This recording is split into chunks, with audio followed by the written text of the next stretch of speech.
Bismillahirrahmanirrahim.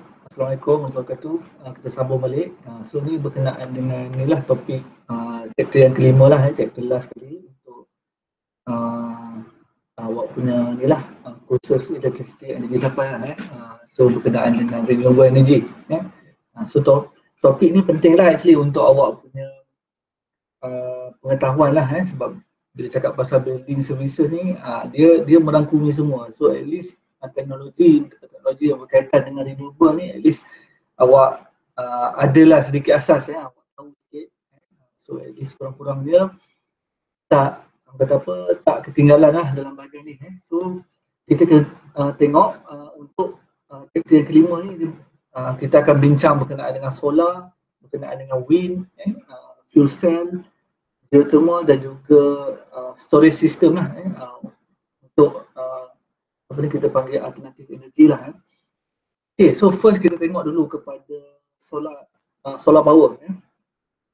So seperti awak maklum, bila cakap pasal solar power je, maknanya tenaga yang awak dapat tu adalah sumbernya daripada solar, daripada matahari lah, daripada matahari. So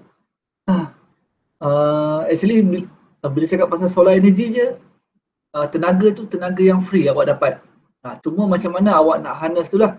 Dan sekarang ni ada pelbagai kaedah, daripada yang paling tak efisien sampai paling efisien. Cuma teknologi tu mahal lah. Ada serta-serta bila cakap pasal solar ni, awak boleh tengok lah, orang kata apa, dia punya implementationnya masih tak menyeluruh lah. Yang kalau even kat Malaysia ni pun tak banyak,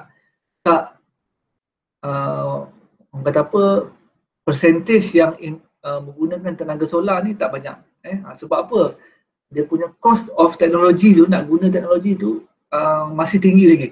Masih tak berbaloi lagi. Kalau kita nak compare dengan yang TNB punya tenaga, yang TNB supply, masih still murah yang TNB punya. So that's why banyak orang guna yang TNB punya lah.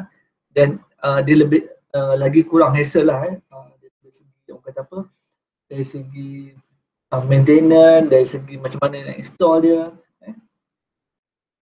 So kalau kita tengok dari segi tarifan ni, solar energy ni adalah the most important source of energy, available to the earth dan juga kepada habitat dekat ni lah, dekat bumi lah, tumbuhan, haiwan. Matahari ni sangat penting sebab kalau tak ada matahari, even awak punya sumber makanan pun, kita punya sumber makanan pun tak boleh masalah lah, kan. Bekalan makanan kita pun mungkin tak ada. Sebab apa? Tumbuhan sendiri pun perlukan matahari untuk inilah, untuk hidup, untuk hasilkan dia punya, untuk membesar, untuk hasilkan buah-buahan. So benda tu semua daripada matahari. So matahari ni adalah yang paling inilah, paling utama sekali lah. Tak ada matahari, even habislah kita punya bumi, kan. Awak pun, orang kata apa, even pergerakan bumi sendiri pun silap-silap boleh berlanggar dengan planet lain. Sebab apa? Matahari tu dia ada graviti dia, so matahari dia sebab penting lah. Even untuk apa, air dekat lautan sendiri pun bergantung kepada apa tu, pasang surut tu pun bergantung kepada matahari. Tak ada matahari, habis. Silap awak punya boleh banjir lah tempat kita. Okay, solar energy can be used directly to generate electricity. So tenaga matahari ni kita boleh gunakan direct lah untuk generate electricity. So this can be achieved by exploiting the heat content in the sun radiation. So dalam matahari tu ada radiation. So actually dia ada pelbagai ni lah, radiation. Ada pelbagai jenis lah dalam matahari. Tetapi ada serta-serta yang kita boleh guna lah. But electricity can also be generated directly from light using electronic device called solar cell. Okay. So biasanya both method ni are available renewable sources of electricity. So kalau tengok kat sini dia mention kita boleh generate ni lah daripada solar cell. Okay, so dalam matahari ni ada 3 jenis lah cahaya. Ultraviolet, visible dan juga infrared. So kalau daripada matahari itu sebenarnya 7% daripada ultraviolet, 97% daripada visible light. Visible light ni yang kita nampak lah. Yang infrared light pula 46% ni pula sama juga yang kita nampak. Dia punya wavelength dia berbeza lah. So energy content at the distance of the earth from the sun is around 1.4 kilowatt per meter square. So kalau kita daripada matahari ke bumi, so tenaga yang hasil yang datang daripada matahari tu, kalau kita measure dia dalam kilowatt, ini dia punya tu.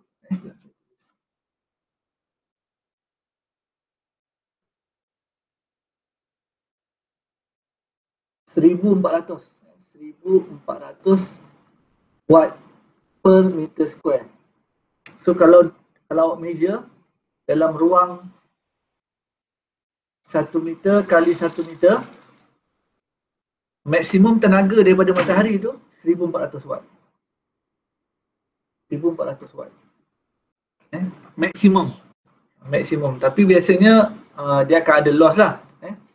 So that's why kalau kita ada solar panel yang paling efisien, kita mungkin akan dapat dalam around ni lah, paling tinggi. Itu mungkin awan tak ada, orang kata apa, langit clear, dan solar panel tu solar panel yang paling yang terbaik sekali lah. So each year, setiap tahun lebih kurang 1,500 million, so 1.5 bilion lah kot kan, terawatt hour of solar energy reach the earth. Ini based on the earth surface lah. Total tenaga yang datang daripada matahari tu sangat-sangat tinggi. Kalau kita dapat harvest semua ni, sebenarnya dah cukup untuk supply tenaga dekat bumi ni. Tapi cost-nya sangat mahal lah. So impossible lah untuk kita guna tu kan. So that's why banyak sekarang ni still guna conventional lagi. So not all this energy reach the surface of the earth. So semua tenaga ni bukannya semua sampai dekat bumi. Ada setengah apa? Shorter wavelength. Ni yang ni paling short lah. Shorter wavelength. Wavelength absorb in the atmosphere. So tak sampai ke bumi. Yang ultraviolet ni biasanya dekat atmosphere je, lapisan atas tu dah kena absorb. So tak sampai. Kemudian yang longer wavelength pula, yang infrared ni, yang ni pula dia akan absorb by water vapor dan juga carbon dioxide. So sebenarnya yang sampai ni yang visible light lah. Kita banyak guna kan. So dust particle, biasanya ada dust particle scatter more radiation. So biasanya dust particle dekat permukaan udara ni sebenarnya dia akan pantulkan balik matahari tu back into space. So ada setengah tak sampai ke bumi lah. Manakala cloud reflect the light back to the space. Kalau awan tu dia akan pantulkan balik. So that's why bila ada awan kita tak dapat cahaya matahari kan, dia akan pantul balik. So hence only around 47% of energy, lebih kurang ni lah 700 million terawatt hour lah, actually reach the earth surface. So tu secara anggaran lah, anggaran dia tak ni lah, tak definite value lah. So global solar electricity generating capacity sangat-sangat kecil. Kalau kita nak compare dengan yang conventional punya supply lah. Conventional supply tu bila cakap pasal conventional ni, contohnya macam ni lah, thermal power plant, gas power plant. So yang solar ni, dia punya persen dia sangat kecil. So according to European Union, estimate dalam around 800 megawatt install capacity. Ni tahun 1995. Ni awak lahir lagi ni. So between 1995 hingga 2003 dalam around 2.6 megawatt. So banyaklah dia punya peningkatan tu. 2004 dah naik kepada 3.4 gigawatt. So sekarang ni saya rasa dah dia punya figure dia 2020 ni, figure dah reach around hampir 10,000 megawatt lah, dalam 10 gigawatt. Dalam 10 gigawatt. Dah double lah. Okey, secara prinsipalnya untuk solar power ni dia boleh generate, kita boleh generate dekat mana-mana pun boleh. Awak boleh pasang solar panel tu ke dekat mana-mana area as long as ada matahari. Selagi ada matahari lah. Cuma setengah region lagi baik daripada region lain. Contohlah kalau kat Malaysia ni kita sepanjang tahun panas kan. So memang antara yang terbaik lah untuk implement dia punya solar power ni. Tapi kalau contoh awak pergi dekat belah-belah Europe, kawasan yang 4 musim, so ada certain masa, contohnya musim sejuk, dia punya masa siang ni pendek daripada masa malam. So masa siang ni pendek je masuk apa?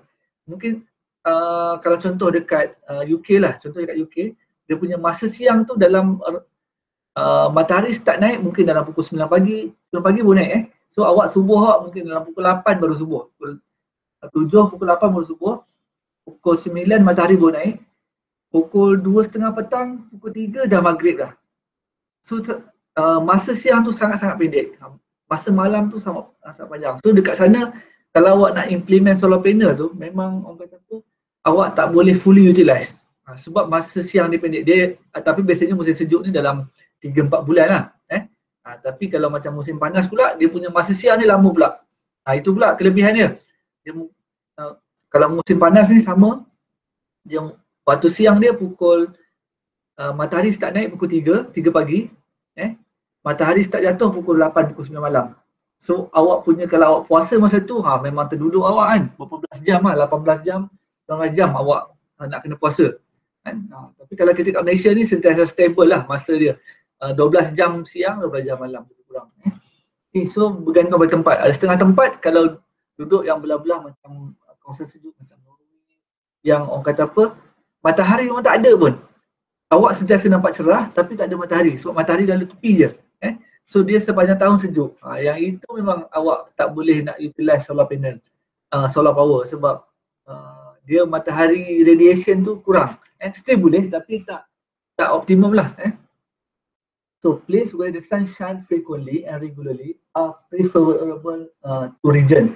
The brighter the sunlight, lagi cerah matahari tu, the greater the output and the more advantageous the economy of generating plant. So bila sebenarnya lagi matahari tu lagi cerah, sebenarnya lagi bagus untuk kita punya kata apa, lagi berbaloi lah. Maksudnya awak invest untuk solar panel. Kalau ada cahaya je tapi matahari tak cukup cerah, sebenarnya awak boleh je install solar panel tetapi dia tak, dari segi ekonomi kurang berbaloi.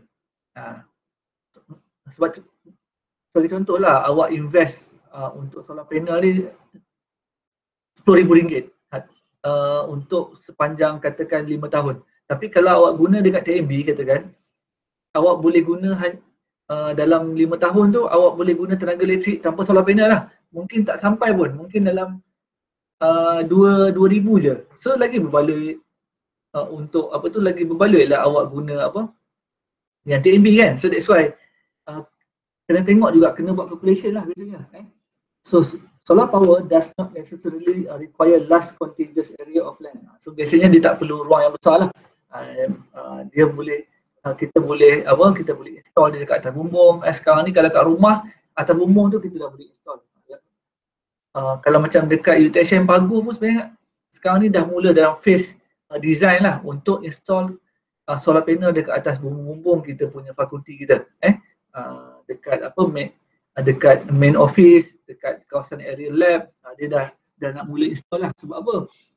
Nak utilizekan ruang-ruang yang tak guna tu.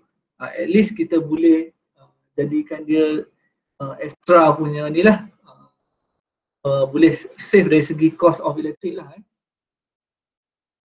So okay, tak boleh saya jump.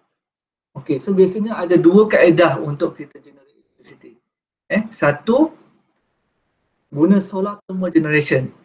Solar thermal generation ni apa? Kita guna cahaya matahari tu, haba dia, kita daripada haba tu kita panaskan liquid, so liquid tu tukar kepada steam, steam tu akan pusingkan turbine untuk generate electricity. So tu dia guna konsep sama macam yang konvensional punya lah. Dia panaskan air, air bertukar kepada steam, so steam tu akan pusingkan turbine. So turbine tu yang sambung kepada generator untuk hasilkan tenaga elektrik. Tapi yang kaedah yang kedua yang biasanya orang jumpa, kalau kat Malaysia mungkin saya jumpa solar panel lah, photovoltaic ataupun solar cell. Ini yang daripada solar panel tu, dia biasa kat atas bumbung kan, kita jumpa macam ni. Ini dapat je cahaya matahari, Kalau kita ukur dua kabel yang keluar tu terus dapat voltage, dapat tenaga elektrik lah. Itu yang kedua ni. Ini kita panggil PV panel ataupun PV ataupun solar cell lah. So ada dua kaedah. Kaedah yang pertama kita guna solar thermal. Kaedah kedua kita guna cell ataupun solar cell. So untuk yang photovoltaic cell ni kita panggil solid state device lah. So dia macam diode lah. Dia dapat macam matahari, berlaku chemical reaction, dia hasilkan tenaga elektrik. So basically major weakness, it can only generate electricity bila ada matahari je. So solar power ni hanya waktu siang je awak boleh guna. Awak kata apa, boleh hasilkan tenaga elektrik. Waktu malam dah tak boleh dah. So kalau kat rumah awak katakan kat rumah awak memang guna totally sistem solar, waktu siang je lah awak boleh guna. Malam tak boleh guna. Kan tak ada tenaga elektrik. So that's why biasanya sistem solar ni dia akan datang sekali dengan bateri. Sebab apa? Waktu siang tu kalau ada extra tenaga, kita panggil dia energy excess lah. So energy excess tu dia akan store dalam bateri. So nanti bila malam awak boleh guna daripada bateri pula lah. So that's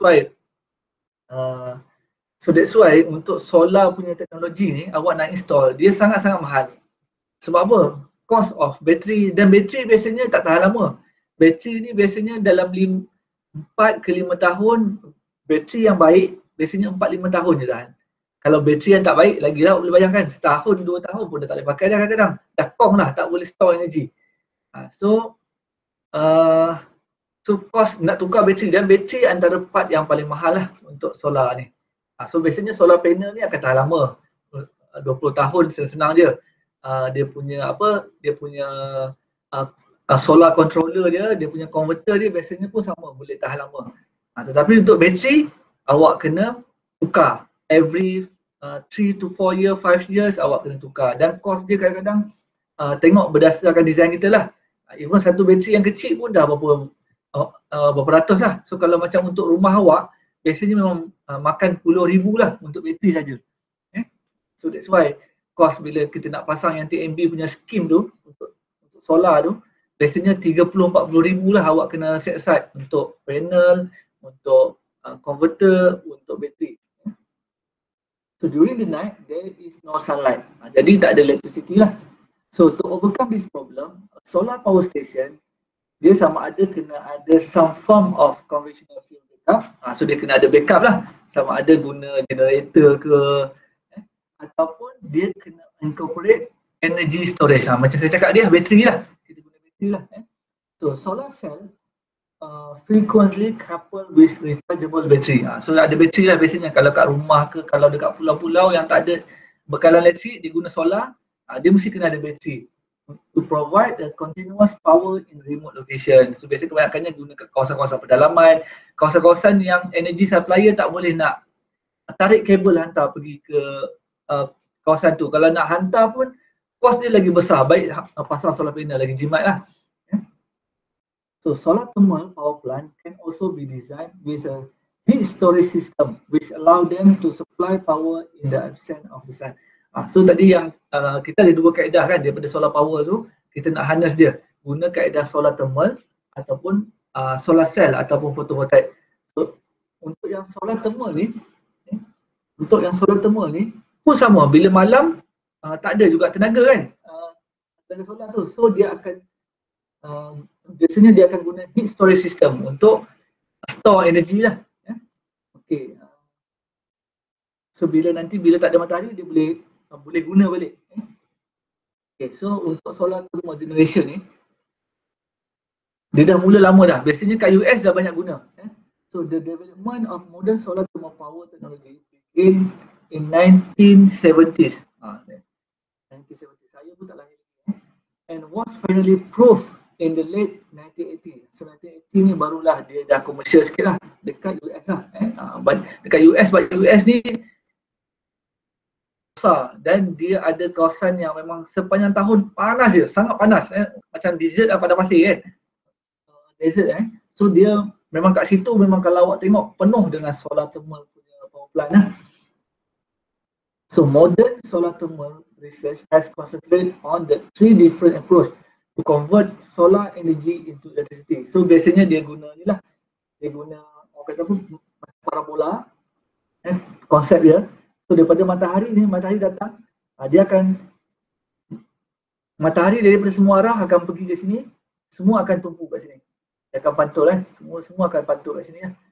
Akan pantul kepada point, orang kata apa, center point. So dekat point ni lah dia akan ada liquid yang lalu, so dia akan panaskan liquid tu. So bila panas dia akan movekan liquid tu lah. So dia akan kemudian dia akan transfer energi yang panas tu daripada air tu, daripada liquid tu pergi kepada satu medium lagi. So medium tu pula akan bila dah orang kata apa, makin panas dia akan tukar pada steam lah. So steam tu lah yang akan pusingkan turbine lah. So dia guna ni lah parabolic through shape mirror, dia guna mirror lah to focus the energy contained in sunlight onto the energy collector. So kat sini lah dia panggil energy collector at the focus of parabola. So this parabolic through solar unit can be deployed in a massive array to provide a large generating capacity. So dia ada banyak ni, yang parabolic punya ni dia akan ada banyak. Contoh gambar dia ada macam ni lah. So dia akan lalukan air, so ada pipe lah laluan. So ni kalau kat gambar ni dekat US.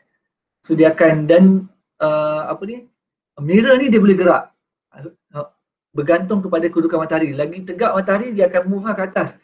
So dia akan panaskan air dalam ni. Dan air ni dia akan pump lah untuk lalu dia akan transfer pergi tempat lain. So dia konsep di sini lah. So heat transfer. So bila kena matahari dipanaskan, dia akan transfer pergi heat exchanger. So nanti dia akan ada additional heating. Additional heating lah, dia akan tukar balik ni, dia akan daripada air yang sejuk, dia akan tukar kepada yang boil punya lah untuk pusingkan turbine generator. So ni turbine ni dia akan sambung shaft lah. So ni kita panggil, ni turbine, yang ini generator. So biasanya high pressure steam. So konsep dia macam ni lah, high pressure steam ni dia akan push turbine tu untuk pusing. So turbine tu bila pusing dia akan hasil, dia akan bersambung ni, dia ada shaft, dia sambung through shaft lah. So dia akan pusingkan generator. So generator ni konsep macam ni lah, kalau awak dekat motor, awak ada kereta, kalau awak biasa pakai motor ataupun kereta, dekat kereta kita panggil dia alternator. Alternator tu kan tujuannya untuk hasilkan tenaga elektrik kan, dia sambung dengan enjin. So biasa enjin pusing, alternator pun akan pusing. So dia akan provide tenaga elektrik kepada sistem dalam kereta lah. Sama juga dekat motor. Motor bila awak crank dia pakai starter kick tu, bila enjin pusing dalam masa sama dia akan pusingkan sekali generator dia. Dia panggil coil magnet lah. Coil magnet dalam motor dia panggil magnet, coil magnet kan, tapi dalam kereta dia panggil alternator. Kedua-dua sistem tu sama, dia punya basic konsep dia adalah generator. Okay, so generator ni lah yang nanti dia akan hasilkan tenaga elektrik. Dan yang keluar ni dia akan tu balik lah, dia akan lalu cooling power, dia akan pusing balik. So proses dia akan ni lah, akan pusing lah. Okay, so ni contoh solar thermal power generation. So kita tengok video sikit. Saya tak pasti awak boleh dengar ke tak, sekejap saya cuba play.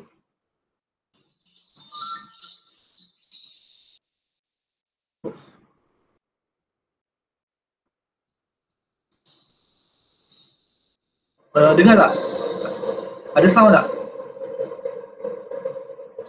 Ada encik. Ada. Ha?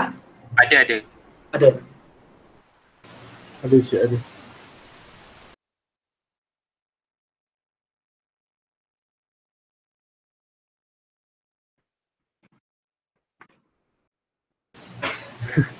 Tiba-tiba tak ada.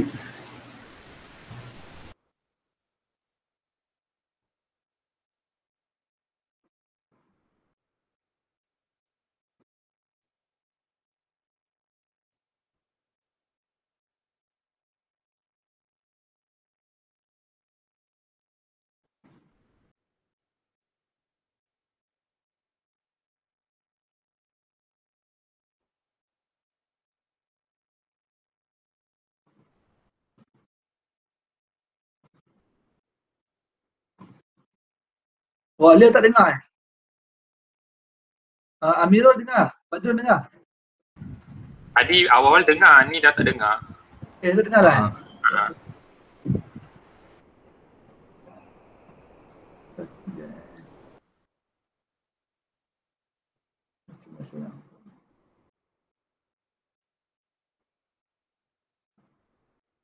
Concentrating. Salah apa wajah saya try buka. Kalau YouTube saya tak pasti boleh buka. Boleh.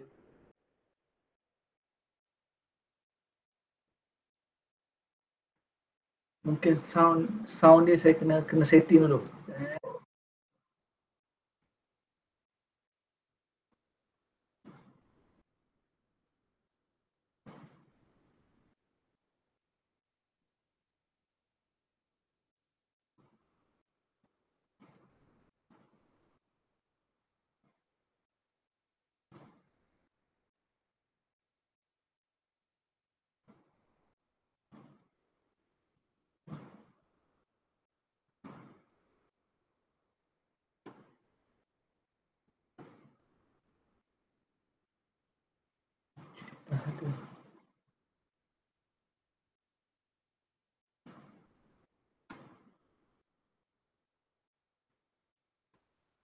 Sekejap saya cuba kecilkan balik dan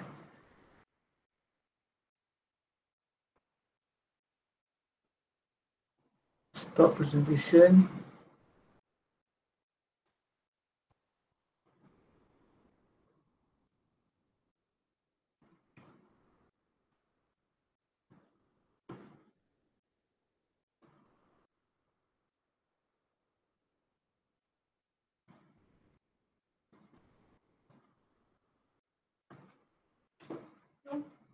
Okey, cuba tengok sekali lagi. Ya.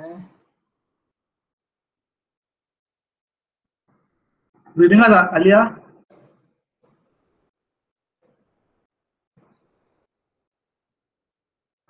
Tak ada. Tak dengar eh? Tak ada. Tak dengar eh. Sebab dengar ke? Ya. Tak ada. Mungkin saya kena play ikut dalam apa daripada saya cuba play daripada Video ke lagi ke? sebab video biasanya memang saya tahu memang ada masalah sikit untuk play. Ya.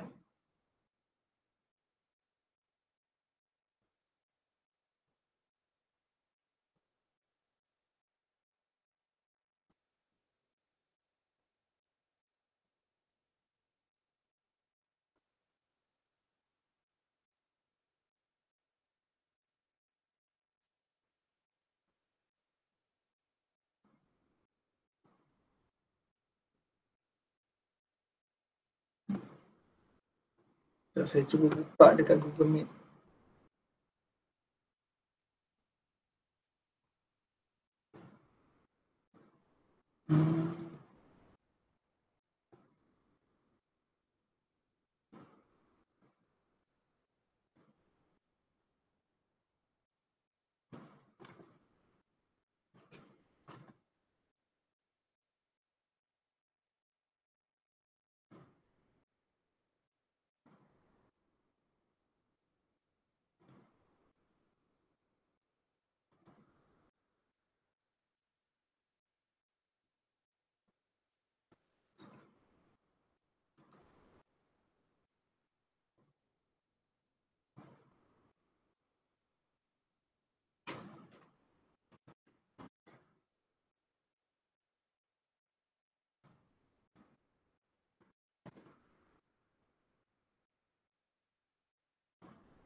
Okey, saya cuba play yang YouTube punya lah, cuba tengok dulu boleh tak dengar.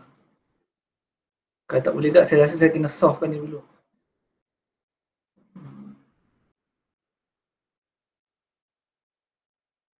Okey, boleh nampak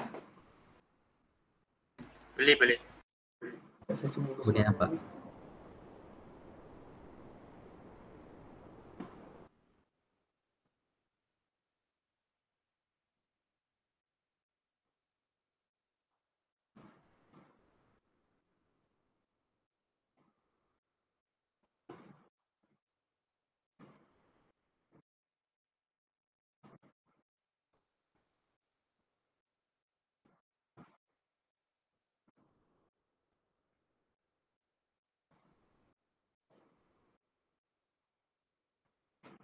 Boleh dengar? Ini boleh dengar tak?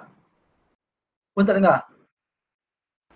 Tak dengar lah. Betul. So, ni saya biar dulu, nanti saya akan share video dia lah. Nanti saya akan share, cuba share video dia. Jadi awak boleh tengok kemudian. Ataupun kita ni lah, kita sebab kasi dia, kalau awak tak dengar pun nanti dia tak tu kan, tak dapat nak. Cik share pun boleh juga. Nanti saya share kan. Nanti saya share dia punya ni lah, dia punya video je yang daripada slide kan. Yang slide ni saya ada video dia. So nanti saya akan share. Sebab kalau tidak awak tak boleh dengar, sayang tak? Okay, tak apa, kita sambung. So konsep dia bila kita panggil solar concentrated, ni dia ada solar collector lah. So dia ada solar pun, ada cermin keliling, dan dia akan pantulkan kepada collector. So dia ada kat sini dia guna solar tower lah. So employ a solar energy collector mounted atop a last tower. So ada last tower kat tengah-tengah. So dia akan ni lah, semua akan concentrate kat sini. So dia akan overheat lah, dia akan panaskan sini. Sini akan ada ni lah liquid yang akan jalan lah. Dia akan, orang kata apa, dia akan transfer haba tu pergi kepada turbine. Gas turbine ni lah yang akan sambung dengan generator untuk pusing, untuk hasilkan tenaga elektrik lah. So ini kalau awak pergi sini, awak stay kat sini memang sangat-sangat panas lah. Saya silap awak pun ada rentung, panas betul.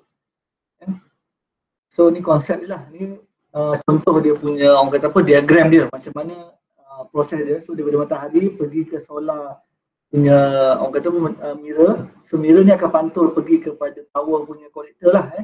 So receiver ni dia akan transfer heat pergi kepada heat storage, kemudian akan pergi kepada steam generator. Dan kemudian dia pusingkan turbine lah, untuk turbine generator untuk hasilkan tenaga elektrik lah. Kemudian ni dia akan move balik pergi ke cold storage dan dia pergi balik pusing ke tower lah. So proses dia berulang lah. Okay, kemudian ni pun sama, ada video sikit concentrated solar thermal. Nanti saya kena share kat awak. Mungkin dia punya video tu saya akan masukkan, saya tak pasti, mungkin saya akan buat video, saya akan masukkan dekat dalam ni lah, dalam author lah, untuk awak tengok tadi.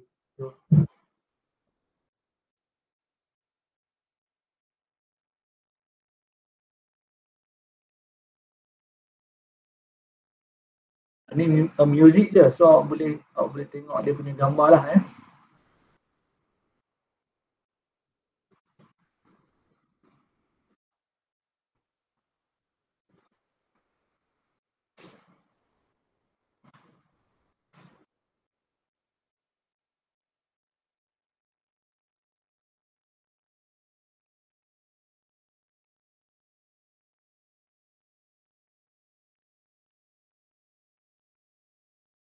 So liquid dia guna salt, apa tu orang kata apa, cecair garam lah.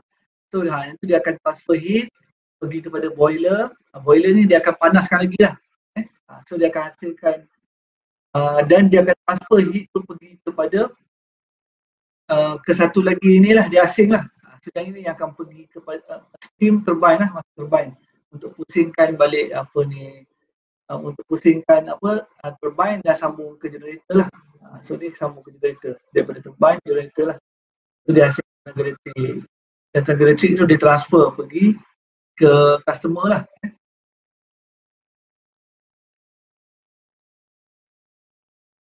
Okay.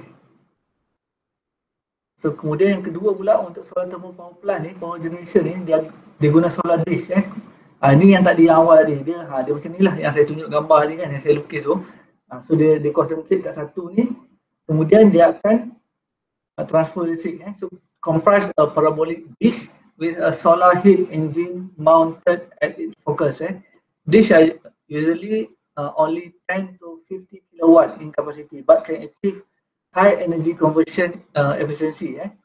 So field of dish are needed to produce high capacity power plant. So diperlukan banyak lah sebenarnya untuk hasilkan tenaga yang ni lah, yang orang kata apa, yang sesuai. Ni contoh gambar dia. Dia bukannya kecil, satu ni dia besar, lagi besar daripada rumah awak lah. Okay. So novel technique being explored in Australia called a solar chimney. So solar chimney ni dia involve building a massive greenhouse in the center of which is extremely tall chimney. Jadi yang apa? Yang ada tengah-tengah tu lah. Okay. Tak apa, tu tinggal. Okay, kemudian kita ada yang kaedah yang kedua untuk hasilkan tenaga listrik, kita guna PV device. Kita panggil PV lah, short form dia. Photovoltaic ni PV ataupun solar cell lah nama lain dia. So ni dia a method of generating electrical power by converting solar radiation into direct current electricity using a semiconductor that exhibit the photovoltaic effect. So dia guna photovoltaic effect lah. So solar cell ni is made from a thin layer of semiconductor material lah. So they absorb photon of radiation. So dalam solar radiation ni ada photon lah. So in the visible region of electromagnetic spectrum. So daripada photon tu dia akan absorb dan dia convert kepada electricity. So in absorbing the energy, the electron acquire an electrical potential lah. So dia terhasil lah electrical potential. So makna ada different, kan dia ada dalam solar tu dia ada 2 point. Awak ada 2 point lah. High dengan low. So bila ada cahaya matahari, dia akan elektron dia akan berkumpul dekat satu tempat. So dia akan berlakulah beza upaya lah. So bila beza upaya itulah baru adanya orang kata apa, tenaga elektrik lah. So the current is produced at specific fixed voltage called the cell voltage. So cell voltage is a property of semiconducting material. So ni orang kata apa, lebih kepada chemistry lah, chemistry, elektrik. So awak pun saya rasa just awak boleh faham secara surface lah, tak perlu detail lah. Sebab apa? Nanti awak pun pening sebab dia part ni sebenarnya orang electrical pun dia tak fully understand lah, sebab dia biasanya lebih kepada orang material.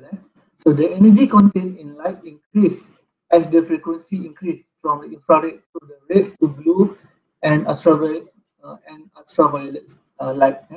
So solar cell can only absorb light which is above certain energy threshold called a cell threshold. So biasanya apa?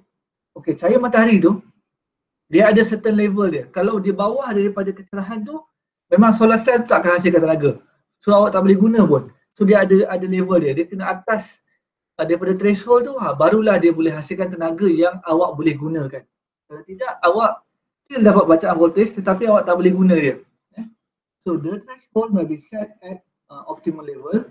If the threshold frequency is very low, the solar cell will provide a low output voltage. Dia adalah voltage dia tetapi awak tak boleh guna dia. Tenaga tu awak tak boleh, kira macam membazir je lah. So solar cell berfungsi dengan 3 step lah. So first kali photon daripada cahaya matahari ni akan hit solar panel. So dia akan ni lah, yang awak ada solar panel. So daripada matahari, okay, so dalam bentuk photon lah. So ni part of cahaya solar radiation lah, dia akan hit solar panel ni. So daripada situ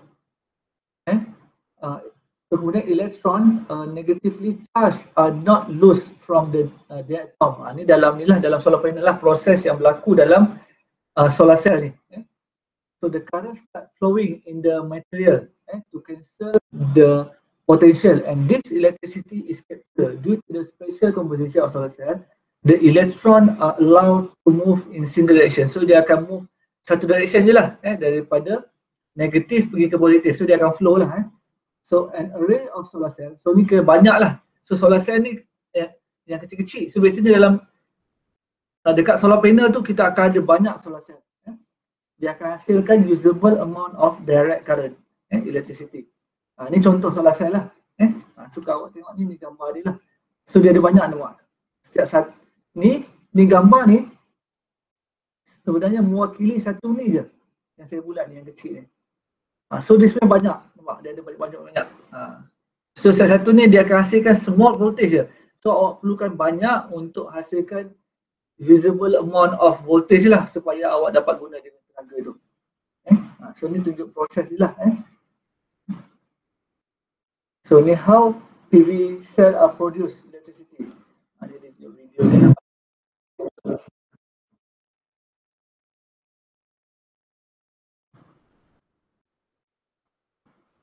Saya rasa ni tak apa, nanti awak tengok lah. Saya rasa suara tak ada, so awak tak boleh nak dengar, nak fahamkan.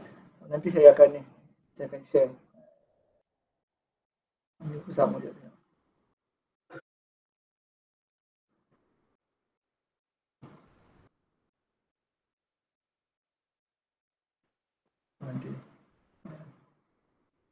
Okay, so material of solar cell ada beberapa jenis lah untuk solar cell ni. Yang satu crystalline silicon, ada juga yang lain, ada thin film, ada lagi satu kita panggil amorphous film. So setiap jenis tu dia ada dia punya specification dia lah, dari segi efisiensi dia, harga dia. So yang antara yang paling mahal adalah amorphous dan juga crystalline. So yang tu yang ni lah orang kata apa, yang grade yang paling okey lah. Tapi biasanya mahal. Dia punya ni apa ni, dia punya metal, dia punya type of solar panel tu. So 3 ways of deploying a solar cell. First, utility photovoltaic array. Yang kedua, solar concentrator. Yang ketiga, residential photovoltaic array. So ada 3 kaedah lah kita nak utilize dia, nak gunakan dia untuk nak install dekat kita kawasan residential kita lah. So utility photovoltaic array ni kita panggil ni lah apa ni, solar cell based power plant with a generating capacity similar to fossil fuel lah. Ni dia yang banyak lah. Kalau kat sini, kalau kat Malaysia ni kita boleh jumpa satu dekat Melaka. Kalau daripada Paguh tu, awak keluar tol Paguh je, awak nak pergi ke arah KL, awak akan nampak belah kanan ataupun belah kiri penuh solar cell. Besar sangat, dia punya macam ladang lah, dia hasilkan tenaga listrik lah. Yang tu antara yang besar lah, yang paling besar. Awak akan nampak tepi highway je, especially kalau awak naik bas, awak lagi nampak sebab tinggi kan. Tapi kalau naik kereta saya rasa mungkin susah sikit sebab ada pokok-pokok, tepi tu ada pokok banyak, so dia terhalang sikit. Kalau macam saya biasa naik motor, so nampak lah, so boleh nampak sebab tinggi kan motor je. So biasanya dia punya generating capacity dia comparable dengan fossil fuel punya power plant. So construction they involve enormous number of individual solar cell mounted in solar panel, and the solar panel themselves mounted in group. So each group having its own support structure. So fitted with a system to trap the sun across the sky. So biasanya cost dia sangat tinggi lah. Memang solar panel sendiri pun memang cost dia sangat mahal. Ini contoh dia lah. So kita ada cell. So daripada cell tu kalau tengok ni, kalau satu je dia panggil solar cell. So kalau dia sambung banyak ni, kita panggil dia solar module. Nama dia dah tukar kepada modul. Dan bila dia daripada modul ni kita tempelkan dia, sambung-sambungkan, dia akan jadi panel. Dan kemudian kalau panel ni, panel ni kita sambungkan dia akan jadi array. So dia array semua tu lah. So that's why kalau biasa kat rumah kita boleh susun dia jadi dalam bentuk array. Ataupun kalau kita guna sikit, kita boleh panggil dia panel lah. So biasanya kalau kita beli, kita dapat satu-satu macam ni dalam modul lah, dalam solar module. Solar module ni lah yang kita akan sambung-sambungkan jadi dia panel, ataupun kita boleh besarkan lagi dalam bentuk array lah.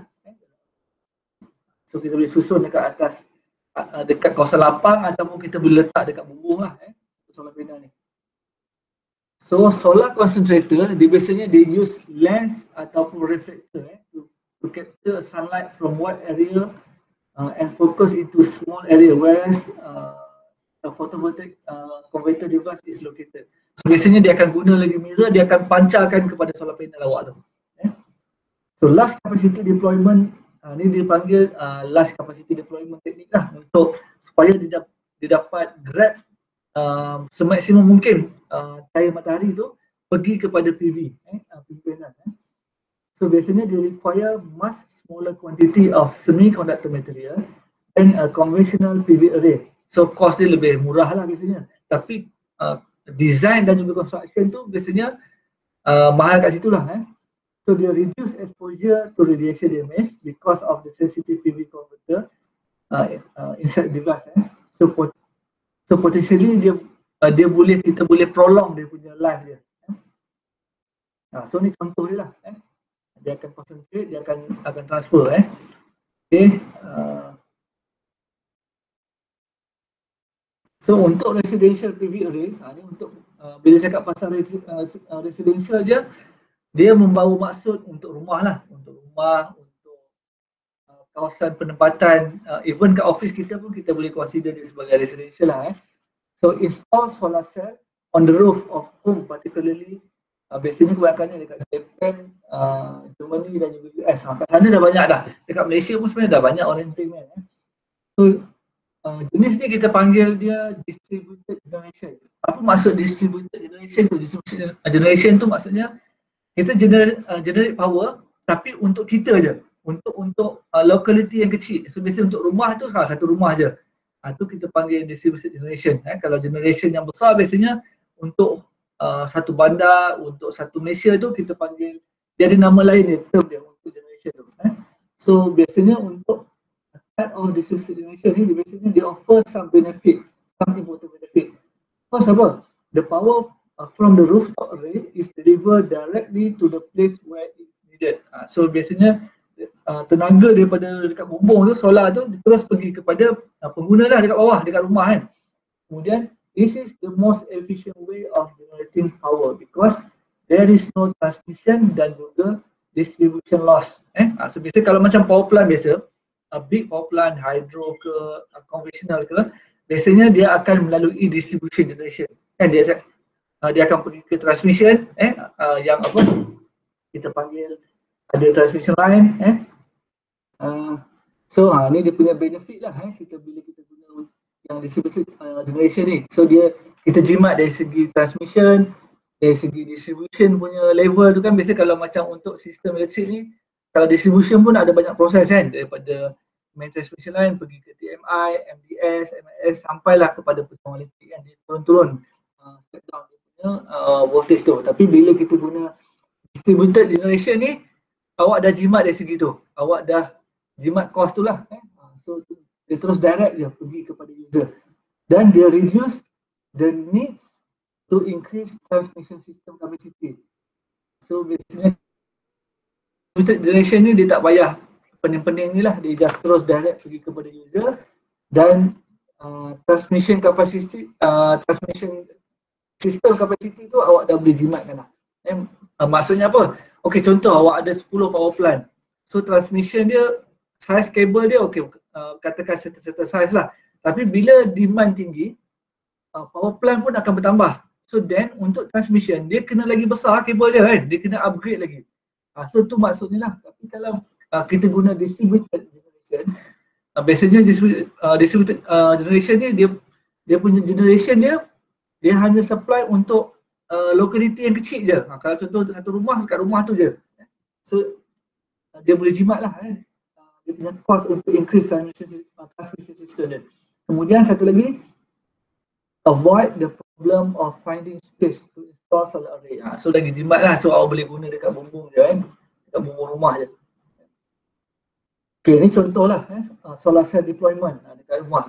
Awak still kadang-kadang biasanya kalau kat rumah ni kita still guna daripada ambient supply. In case kita punya solar panel kita ada problem ataupun tak cukup, tapi kita boleh save banyak lah cost dia. Okay, kemudian dari segi environmental consideration, solar power considered to be one of the most environmentally benign method of generating electricity. So dia lagi bagus lah, paling terbaik lah sebenarnya choice. Cuma dari segi cost je yang kita masalah yang tapi masih menyebabkan tak ramai orang deploy ya.